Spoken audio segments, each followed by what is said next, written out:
کھڑا ہوا ہے, وہ کہتا ہے جی میں یہ ان شرائط کے اوپر تو نہیں آ سکتا, پاکستان میں الیکشن کرواؤ. اب وہ الیکشن بیچارے کیا کروائیں, ادھر کمٹمنٹ دی ہوئی ہے آصف علی زرداری اور نواز شریف کو کہ آپ کو بغیر مینڈیٹ کے حکومت دلائیں گے اور حکومت آپ کی پوری بھی کروائیں گے. الیکشن کی نام سنتے ہی الیکشن کا لفظ جب کو بولتا ہے تو نواز شریف کو اور زرداری کو چکر آنا شروع ہو جاتے ہیں. ان کے لیے اپنے مسائل ہیں بہت سیریس. اور فیلڈ مارشل عاصم منیر کب تک دھاندلی کر کر کے ان کو اقتدار میں رکھیں گے؟ ایسا تو نہیں ہو سکتا کہ یہ سلسلہ ہمیشہ چلتا رہے. جتنا مرضی آپ اندھیر نگڑی کر دیں لیکن آپ ایک لیول تک لے جا سکتے ہیں نا. پوری دنیا دیکھ رہی ہے, ساری دنیا کو نظر آ رہا ہے.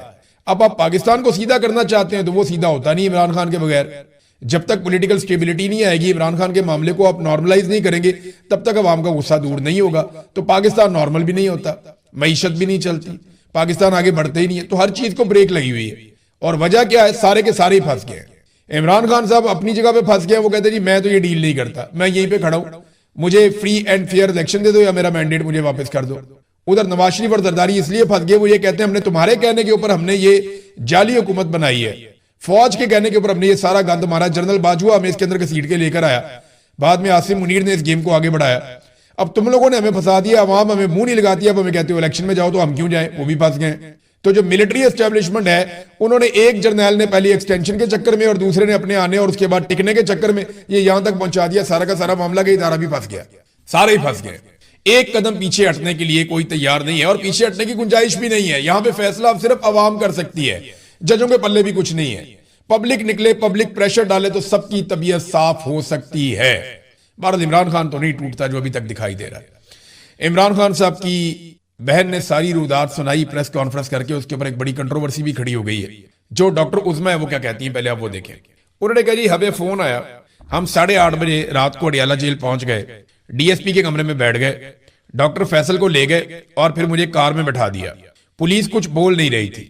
جب ہم کسی جگہ جا رہے تھے کچھ بھی کسی نے نہیں بولا. میرے ساتھ ایک وہ پولیس والی ایس آئی وتاردی بیٹھی ہوئی تھی, میں اسے پوچھتی رہی, اس نے مجھے کچھ نہیں بتایا.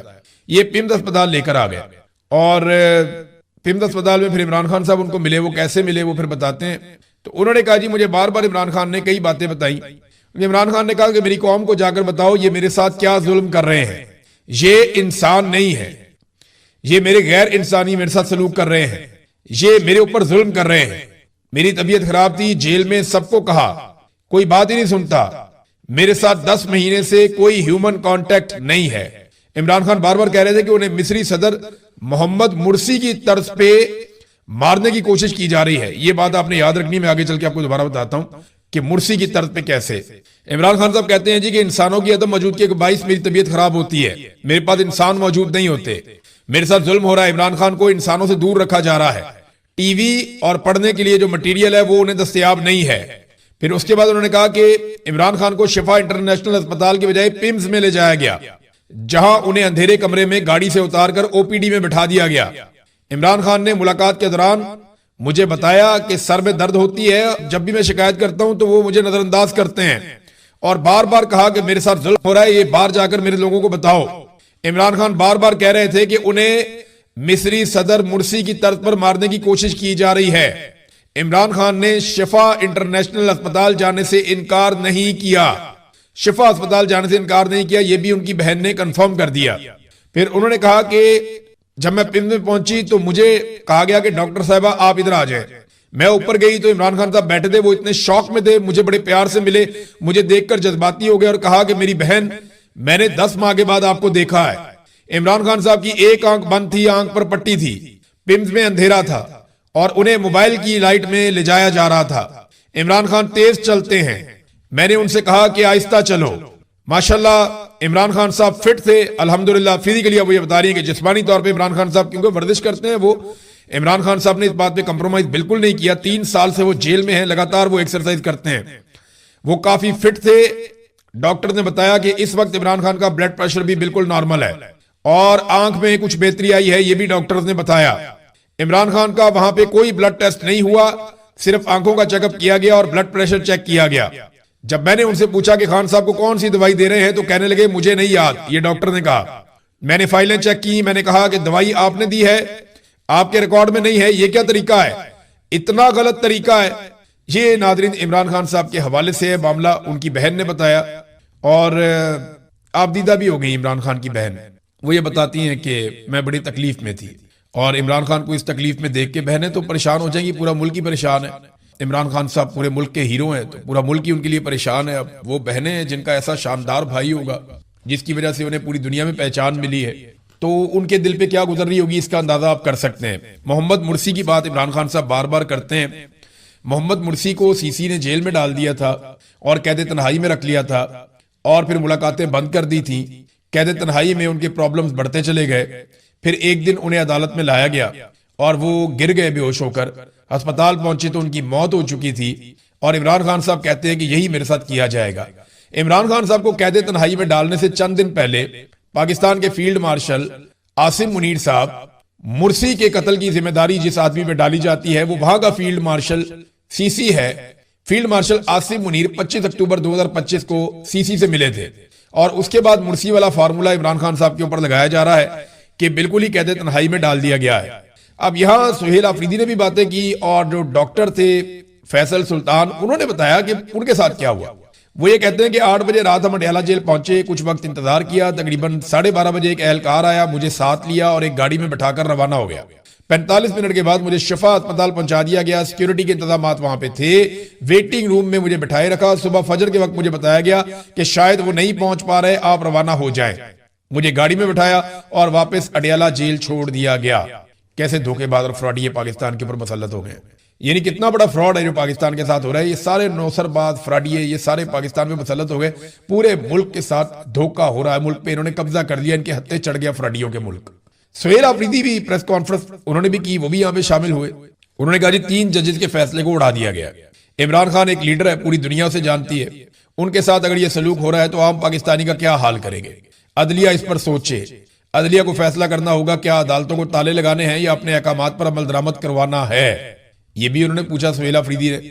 پھر انہوں نے کہا کہ ججز فیصلہ کریں کہ پاکستان میں عدالتیں بند ہوگی، آپ کے حکم کو اگر نہیں مانا جائے گا، عمل درآمد اگر آپ نہیں کروا پائیں گے، اگر یہ طاقتور لوگ عدلیہ کا حکم نہیں مانتے تو پھر سب بغاوت کریں گے، پاکستان بنانا ریپبلک بن جائے گا۔ پھر بیرسٹر گوہر نے کچھ باتیں کی اس حوالے سے جو عمران خان صاحب کے ساتھ زیادتی کی گئی ہے۔ انہوں نے کہا جو کچھ ہوا وہ بڑی بدقسمتی ہے، اس کی توقع نہیں تھی، کوئی ہے جو نہیں چاہتا کہ حالات بہتری کی طرف جائیں۔ ہم نے بہت کوشش کی، ہمیں بتایا گیا تھا کہ سپریم کورٹ کے فیصلے پر عمل ہوگا، سپریم کورٹ کا فیصلہ بڑا واضح تھا، کوئی ابہام تھا تو دوبارہ عدالت سے رجوع کیا جا سکتا تھا۔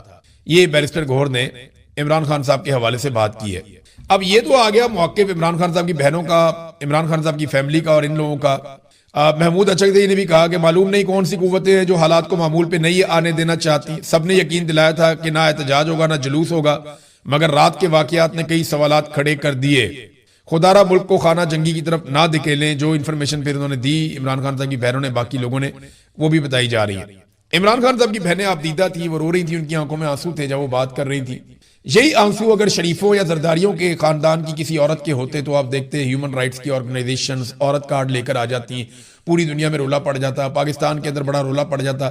یاد رکھیے گا کہ ایلیٹ کلاس کی عورت کی آنکھ سے نکلا ہوا ایک آنسو، جو شاہی خاندان ہے دنیا کے بڑے بڑے، ان کی عورتوں کی آنکھوں سے نکلا ہوا ایک آنسو زیادہ قیمتی ہوتا ہے غریب کے بہتے ہوئے خون سے بھی۔ یعنی وہ دکھ میں ایک آنسو بھی بہا دینا تو اس کی بہت بڑی قیمت ہوتی ہے۔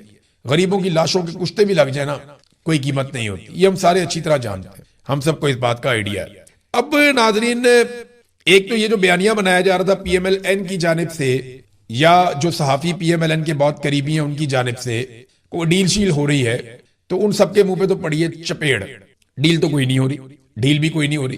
عمران خان صاحب کو دھوکہ دے کر دوسرے اسپتال میں پہنچایا گیا، اور عمران خان صاحب کو حیرت اس لیے نہیں تھی کہ ان کو آئیڈیا نہیں تھا ان کے ساتھ کیا ہو رہا ہے، اور اس کے بعد انہیں وہاں سے واپس اڈیالہ جیل منتقل کر دیا گیا۔ وہ آئے، انہوں نے اپنا ٹریٹمنٹ کروایا، واپس چلے گئے، اپنی بہن کو وہاں پہ وہ ملے، لیکن انہوں نے اپنی بہن کو بتایا کہ ان کے ساتھ کیا ہو رہا ہے۔ اس پہ جو انفارمیشن منسٹر ہے گورنمنٹ کی طرف سے، جو انہوں نے انفارمیشن دی، وہ میں آپ کے ساتھ پہلے شیئر کر دیتا ہوں، وہ امپورٹنٹ ہے، آپ کے سامنے رکھنا ضروری ہے۔ انفارمیشن منسٹر نے کہا ٹویٹ کرتے ہوئے کہ سپریم کورٹ کے فیصلے کی روشنی میں قیدی کو 20 اور 21 اگست، نام نہیں لیا، قیدی کو 20 اور 21 اگست 2026 کی درمیانی شب مناسب حفاظتی انتظامات کے تحت اسپتال لے جایا گیا۔ یاد رکھیے گا عمران خان کے دور میں نواز شریف کا نام لیا جاتا تھا، قیدی کہہ کے مخاطب نہیں کیا جاتا تھا، میاں نواز شریف کہا جاتا تھا، سابق وزیر اعظم ساتھ لکھا جاتا تھا، لیکن یہ اتنے کم ظرف لوگ ہیں کہ عمران خان کا نام بھی نہیں لیتے۔ قیدی کو 20 اور 21 اگست 2026 کی درمیانی شب مناسب حفاظتی انتظامات کے تحت اسپتال لے جایا گیا۔ ماہر امراض چشم، ماہر امراض قلب اور فزیشین سمیت متعدد مستند ڈاکٹروں کی ٹیم نے ان کا تفصیلی معائنہ کیا اور انہیں طبی طور پر صحت مند قرار دیا۔ ان کی ہمشیرہ محترمہ عظما خان طبی معائنے علاج کے تمام مراحل کے دوران موجود رہیں۔ یہ تمام عمل مکمل ہونے کے بعد انہیں 21 اگست 2026 کی صبح تقریباً 5 بجے اڈیالہ جیل واپس منتقل کر دیا گیا۔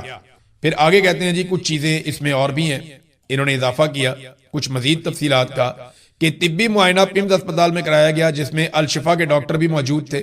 پی ٹی آئی کے کارکنوں کی طرف سے جو سیکیورٹی کی صورتحال الشفا اسپتال کے رستے میں اور باہر پیدا کی گئی، اس کے پیش نظر ان کو پیمز اسپتال لے کر جایا گیا اور طبی معائنے کے مطابق وہ صحت مند پائے گئے۔ کیونکہ یہ سوال اٹھنا شروع ہو گیا تھا کہ پھر آپ شفا میں کیوں نہیں لے کے گئے؟ عدالت کا آرڈر تو کرتا شفا میں لے کر جائے، اب وہ کہتے ہیں باہر کیونکہ کارکن آ گئے تھے۔ اور بھئی کارکن تو رستے میں تھے، اسپتال کے باہر تو بہت دور دور تک بیریئر تھے، پورا سیکیورٹی کا بندوبست کیا ہوا تھا، اور یہ آپ کی رسپانسبلٹی ہے سیکیورٹی کا بندوبست کرنا۔ یہیں پہ آپ نے امریکن صدر کو دعوت دی ہوئی ہے، آپ نے باقی دنیا کو دعوت دی ہوئی ہے کہ آپ آ جائیں سارے یہاں پہ، ان کی سیکیورٹی کا آپ بندوبست کر لیتے ہیں، تو ایک سابق وزیر اعظم کی سیکیورٹی کا آپ بندوبست نہیں کر سکتے؟ یہ تو مذاق ہی ہے۔ انہوں نے کہا جی ان کو پہلے بھی طبی سہولیات فراہم کی جاتی رہی ہیں اور اب بھی جب ان کو ضرورت پڑے گی طبی سہولیات فراہم کی جائیں گی۔ یہ ہے ناظرین معاملہ، تو یہ ان کا موقف ہے۔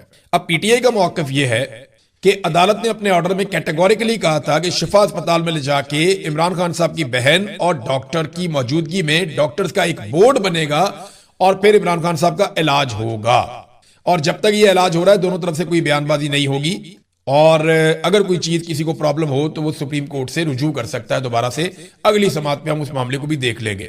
اب رولا یہ ڈال دیا گیا کہ کیونکہ عمران خان صاحب کی بہنوں نے ایک پریس کانفرنس کر دی ہے تو اس کی بنیاد کے اوپر انہوں نے توہین عدالت کر دی ہے، یعنی عمران خان کی بہنوں نے پریس کانفرنس کی تو یہ ایک توہین عدالت ہو گئی ہے۔ عدالت نے تو منع کیا تھا کہ عمران خان صاحب کی میڈیکل کنڈیشن کے اوپر آپ نے بات ہی نہیں کرنی، لیکن وہ جو عدالت نے منع کیا تھا وہ تو کنڈیشنل تھا۔ سادہ لفظوں میں آپ کو بتاتا ہوں کہ شفا اسپتال منتقل کرنے کے بعد میڈیکل بورڈ بننا تھا، پھر عمران خان صاحب کے ٹیسٹ ہونے تھے، پھر ان ٹیسٹوں کی رپورٹیں آنی تھی، پھر سپریم کورٹ نے ان رپورٹوں پر گفتگو سے منع کیا ہوا تھا۔ نہ عمران خان منتقل ہوئے، نہ ان کا میڈیکل بورڈ بنا، نہ وہاں پہ ٹیسٹ ہوئے، نہ ان ٹیسٹوں کی رپورٹیں آئیں، تو انہوں نے کون سی میڈیکل رپورٹوں پہ بات کی ہے؟ تو یہ ایسا نہیں ہے، یہاں پہ دیکھیں نا دوگلا معیار ہے لوگوں کا۔ ہمارے بہت سارے ایسے جرنلسٹ ہیں جو یہ کہہ رہے ہیں اور بلا وجہ کہہ رہے ہیں، بلا وجہ تو نہیں ہے، وجہ تو ہے، حکومت کے ساتھ ان کے بڑے اچھے تعلقات ہیں، وہ چاہتے ہیں کہ عمران خان صاحب سے جو ان کا بغض ہے وہ نکلتا رہے، تو وہ بڑے آرام سے یہ کہہ رہے ہیں جناب کیونکہ یہ انہوں نے بات کر دی اس کے اوپر تو یہ خلاف ورزی ہوگی۔ بھئی عمران خان کو شفا اسپتال میں منتقل کرنا تھا، اس کی خلاف ورزی نہیں ہوئی، وہ کس نے کی؟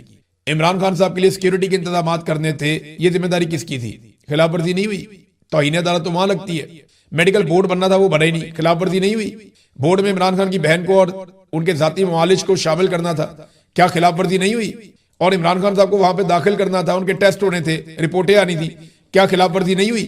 تو جب اتنی ساری چیزوں کی خلاف ورزی حکومت نے کر دی ہے تو ایک پوائنٹ کو پکڑ کے یہ پی ٹی آئی نے توہین عدالت کر دی ہوئی، عمران خان کی بہنوں نے وہ کہاں جائیں؟ یعنی پاکستان میں ایک عجیب دستور ہے، جو ظلم کرتا ہے، جو ظالم ہے اس کو نہیں کہتے کہ تو ظلم کیوں کر رہا ہے، جو قانون توڑتا ہے اس کو نہیں کہتے تو قانون کیوں توڑ رہا ہے، جو شخص نشاندہی کرتا ہے نا کہ یہ ظالم ہے اور یہ قانون توڑ رہا ہے اس کو کہتے ہیں تو نے نشاندہی کی، لو تیرے اوپر توہین عدالت لگے گی۔ یہ ہے پاکستان میں اس وقت قانون کی حالت، یہ اس وقت پاکستان میں انصاف کی حالت ہے، یہ ہوتے ہوئے ہم سب لوگ دیکھ رہے ہیں۔ عمران خان صاحب نے سہیل آفریدی کو بھی ایک پیغام دیا۔ اچھا اس سے پہلے کہ میں آپ کو سہیل آفریدی والا پیغام سناؤں، ذرا یہ سلمان اکرم راجہ صاحب کی بات سنیں نا، آپ کو اور ذرا کلیئر ہو جائے گا کہ توہین عدالت ہوئی ہے یا نہیں ہوئی۔ یہ ذرا سنیں آپ کیا کہہ رہے ہیں۔ ایک بات یہ کہی جا رہی ہے کہ آج جو پریس کانفرنس کی بہنوں نے ڈاکٹر فیصل نے، وہ شاید سپریم کورٹ کے سامنے دی گئی کسی انڈرٹیکنگ کی خلاف ورزی، بالکل غلط ہے۔ میں دیکھ رہا ہوں کچھ ہمارے بہت معتبر دوست کے بات کر سپریم کورٹ میں راسٹرم پہ کھڑے خود سے سپریم کورٹ نے یہ سوال کیا تھا کہ جو میڈیکل ریکارڈ یہ بورڈ شفا انٹرنیشنل میں مرتب کرے گا کیا آپ اس پر سیاست کریں گے؟ ہم نے صرف یہ انڈرٹیکنگ دی تھی کہ جو میڈیکل ریکارڈ ہے اس پر سیاست نہیں ہوگی۔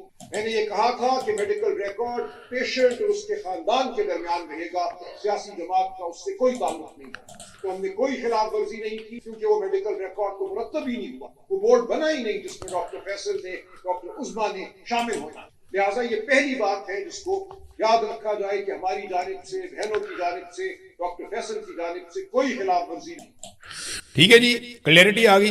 اب یہ چیز بڑی کلیئر ہے. لیکن یہاں پہ لوگ گھنگرو توڑ کے ناچنے والے بہت سارے بیٹھے ہوئے ہیں. وہ تتے توے پہ بیٹھ جاتے ہیں، رلا ڈال دیتے ہیں کہ جناب یہ ہو گیا، وہ ہو گیا، ایسے ہو گیا، کارکن کیوں نکل آئے. او بھئی عمران خان ہے وہ، آپ نے سیکیورٹی کا بندوبست کرنا ہے بس. لوگ سڑکوں پہ تو آئیں گے، لوگ پھول تو پھینکیں گے. وہ عمران خان ہے، وہ نواز شریف تھوڑی ہے جو ڈیل کر کے چلا جاتا ہے. عمران خان تو ڈیل کر کے نہیں جاتا، وہ تو ڈٹ کر کھڑا ہوا. پرابلم یہ ہے. اور عمران خان صاحب نے نا، جو میں آپ کو ایک دو چیزیں اور بتاتا ہوں. میں نے آپ کو پچھلے ویلاگ میں کہا تھا کہ عمران خان کی بہنوں کو بات کرنے دیں، وہ زیادہ بہتر سمجھتی ہیں کہ ابھی کیا کرنا ہے، کیونکہ صحت کے معاملات میں فیصلے لینے کا حق ان کا ہے. آپ کو موقف پسند آئے یا نہ آئے، آپ کو سچ لگے یا کچھ بھی لگے، وہ موقف ان کو ہی دینا ہے. لیٹ دیم ڈیسائیڈ، کیونکہ وہ اپنے بھائی. اس کے انڈر میں 2 بڑے اسپتال آتے ہیں، وزیر صحت ہے. یہ اسلام آباد کے 2 ہی اسپتال ہیں نا، باقی ہر صوبے کے تو اپنے وزیر صحت ہیں. تو 2 اسپتالوں کی حالت یہ ہے کہ ایک کے اندر آج اتنے بچے فوت ہو گئے، اور وہاں پہ جو لوگ آئے بات چیت کرنے کے لیے، ان کے ساتھ یہ اس طرح کا رویہ اس نے رکھا ہوا تھا، حتی کا میز، کہ جیسے یہ آسمان سے اتر کر آیا ہوا ہے، جیسے وہ لوگوں نے اپنے بچے جلا کے خود اس کے اوپر ڈال دیے. یہ وزیر کا ایٹیچیوڈ تھا. کچھ عرصہ پہلے اس کی ایک اور ویڈیو آئی تھی جہاں پہ خاتون کو کہہ رہا تھا کہ تمہارے باپ مر جاتے اگر ان کو ایمرجنسی میں نام لے کر آتے یہاں پہ آئی سی یو کے اندر. تمہیں پتا ہے کہ آئی سی یو کا ایک دن کا خرچہ کتنا ہے؟ 20,000 روپے آئی سی یو کا ایک دن کا خرچہ. فٹے منہ تیرا، تو اپنی جیب تو دینے پیسے 20,000 روپیہ. یہاں دنیا کے اندر آئی سی یو کا ایک دن کا خرچہ جو ہے وہ 5-5 لاکھ روپیہ بھی ہے، اور ان کی سرکار اٹھاتی ہے کیونکہ لوگ ٹیکس دیتے ہیں. اور تم ملازم ہو ہمارے، ہمیں جواب دو. بے شرم آدمی، تم یہ کیسے کہہ سکتے ہو کہ 20,000 روپے خرچہ آئی سی یو کا ایک دن کا ہے؟ تو اپنی جیب سے دے رہا ہے پیسے یا اپنی جائیداد بیچ کے دے رہا ہے پیسے؟ اور بھئی پیسے ہم نے ٹیکس دیا ہوا ہے پاکستانیوں نے، ہم اپنی جیب سے ٹیکس دیتے ہیں، اپنے خون پسینے کی کمائی میں سے پیسہ نکالتے ہیں. تو اس میں سے 20,000 روپے ایک غریب آدمی کے اوپر خرچ کر کے اس عورت پہ چلا رہا ہے کہ تمہارا باپ مر جاتا اگر ہم اس کو آئی سی یو کے اندر نہ لے کر آتے، مر جاتا تمہارا باپ. بات سنو میری، ہو بدماش ہے بھائی تو. ایسے لا کے انہوں نے ملٹری اسٹیبلشمنٹ نے ہر وہ تحفہ جو تکلیف دیتا ہے پاکستانیوں کو لا کر پاکستان کے اوپر مسلط کر دیا. ایسی بے شرمی اور ڈٹائی ہے. مر جاتے تمہارے باپ اگر ہم ان کو آئی سی یو میں 20,000 روپے خرچہ آئی سی یو کا. ایسے کہہ رہا ہے جیسے احسان کر دیا اس نے قوم کے اوپر، کو بادشاہ سلامت ہے، اپنی جیب سے پیسہ دے رہا ہے. اور بھائی پاکستانی ہزاروں ارب کا ٹیکس دیتے ہیں ہر سال، اسی میں سے تم لوگوں کے سارے چمچے خرچے تم لوگ کمیشنیں کھاتے ہو، اسی میں سے تم لوگ جائیدادیں بناتے ہو، اسی میں سے تم لوگ اپنے اور اپنے خاندانوں کے لیے جزیرے خریدتے ہو، اسی میں سے تم لوگ اپنے باہر ٹکانے بناتے ہو، اسی میں سے تم لوگ اپنی عیاشی کی زندگی گزارتے ہو. تمہیں بڑی بڑی گاڑیاں اور جہاز تک ملتے ہیں انہی غریبوں کے پیسے میں سے. ان میں سے 20,000 روپے ان پہ خرچ کر کے تو احسان جتلا رہا ہے ان کے اوپر. یہ ایسے بے شرم اور ڈھیٹ آدمی ہے. یہ اس کو بلڈ پریشر کا مریض ہے، اس کو اسپتال میں داخل کروانا تھا، اس کو پکڑ کے وزیر صحت بنا دیا. اندازہ کریں آپ، لوگ احتجاج کر رہے ہیں، وہ ان کو اپنی سیاست نہیں بھول رہی. لوگوں نے وہاں پہ ٹکا گیا احتجاج کیا، ان کے منہ کے اوپر کہا گیا آپ نے ہیلتھ کا اور تعلیم کا بیڑا غرق کر کے رکھ دیا پاکستان کے اندر. 47 کا مینڈیٹ لے کر یہ لوگ آئے ہوئے ہیں. یہ بھی لوگوں نے ان کو کہا کہ تم لوگ آئے ہی نہ جائز طریقے سے ہو، تو تم لوگ کیسے ہمارا بھلا سوچ سکتے ہو، یا تم لوگ کیسے جائز کام کر سکتے ہو یا ٹھیک کام کر سکتے ہو. ابھی عمران خان کو بھی اسی اسپتال میں یہ لانے پر بضد تھے. جب عمران خان کو لے کر آئے، اسی اسپتال کی مشین ہی خراب تھی، اور جس مشین سے عمران خان صاحب کا ٹریٹمنٹ کرنا تھا، جب عمران خان کو اس اسپتال میں لایا گیا تو پتا چلا وہ مشین ہی خراب ہے. یہاں سے آپ اندازہ کریں ان کی غفلت کا اور بے شرمی کا کہ جس مشین سے ٹریٹمنٹ ہوتا مشین ہی خراب ہے، اور اب وہاں پہ بچے چل گئے اور وزیر جو ہے وہ چوڑا ہو کے پھر رہا ہے اور عجیب لہجے کے اندر فرعونیت اور تکبر کے ساتھ بات کر رہا ہے. شرم بھی نہیں آتی انہیں. 14 بچے اسپتال کے اندر جل کر خاکستر ہو گئے، اور ماں باپ کہہ رہے ہیں ہمیں لاشیں تو دینا، ہمارے بچوں کی ہمیں پتہ تو چلے ہمارے بچوں کے ساتھ کیا ہوا. اور وزیر کہہ رہے ہیں جناب کہ جل کے بچے مر گئے، اور انہیں کہہ رہے ہیں جی وہ شہید ہو گئے ہیں، بچے شہید ہیں. وہ معصوم بچے ہیں، وہ تو شہید ہی ہیں، لیکن آپ لوگوں نے کیا ان کے ساتھ. اور جو لوگ اس غفلت کے مرتکب ہیں، اب ان میں سب اپنے اپنے پیارے کو بچانا چاہتے ہیں، جیسے کہ ملٹری اسٹیبلشمنٹ یا جرنیل اپنے پیارے کرنل کو بچانا چاہتے ہیں، جس نے جا کے وہاں پہ بے شرمی کی، بچوں سے چپیڑے کھائی وہاں پہ سرحد یونیورسٹی کے کیمپس میں اسلام آباد میں. اب اس میں ایک کے بعد ایک اور ویڈیو آ رہی، میں آپ کو آگے چل کے بتاتا ہوں کہ اس میں کیا ہے. لیکن یہ دیکھیں، صدر YDA، یہ ینگ ڈاکٹر ایسوسی ایشن ہے، ان کے جو صدر ہیں، انہوں نے یہ ایک ویڈیو ان کے توسط سے آئی ہے. ان تصاویر میں آپ دیکھ سکتے ہیں کہ DHQ ساہیوال میں 30 بچوں کی جگہ 184 بچے رکھے ہوئے ہیں. اب جب آپ اتنا لوڈ لے کر آئیں گے تو حادثات ہی ہوں گے نا، اور کیا ہوگا. عمران خان نے ہیلتھ کارڈ بنایا تھا کہ جس کا دل کرے، جس اسپتال سے دل کرے جا کے علاج کرواؤ، ہم جناب وہاں پہ پیسے حکومت دے دے گی. ہمیں آپ سب کو انشورنس دے دی ہے، جائیں جا کے اپنا علاج کروائیں. کسی خاتون کے بچے کی پیدائش ہے، جاؤ پرائیویٹ اسپتال میں، جس میں دل کرتا ہے جاؤ، تاکہ لوڈ مینج ہو جائے. یہی ایک حل تھا پاکستان میں صحت کے معاملات کو بہتر رکھنے کے لیے. لیکن مریم نواز کی خواہش پہ جرنیلوں نے وہ بھی بند کر دیا کہ ہیلتھ کارڈ, یہ ایکچولی جو ہیلتھ کارڈ واپس لیا وہ جنرل باجوہ نے اور جنرل عاصم منیر نے واپس لیا, ورنہ کسی کی کیا